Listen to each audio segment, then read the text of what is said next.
Passé ce premier jour d'initiation au sein de la population normale de Jamesburg, j'ai compris que je ne faisais plus partie d'une société sensée.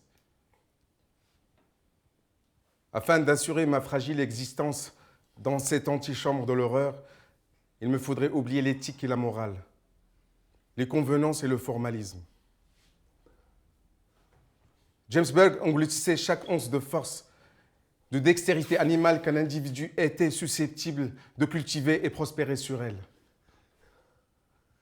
À la fin de chaque journée,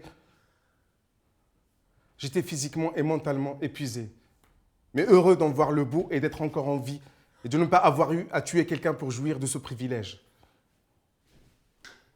La plupart des gamins de Jamesburg avaient commis des infractions semblables à celles qui avaient rendu Huckleberry Finn cher à des millions de gens.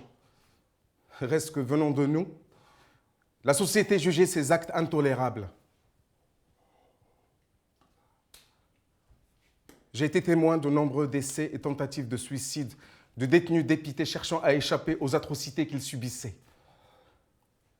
De jeunes garçons qui s'étaient adressés aux plus hautes autorités implorant de l'aide, laquelle leur avait été délivrée par des techniciens sadiques qui leur avaient littéralement cramé le cerveau en expérimentant sur eux des électrochocs. Ils prétendaient que les électrochocs permettaient de débarrasser un détenu de son agressivité.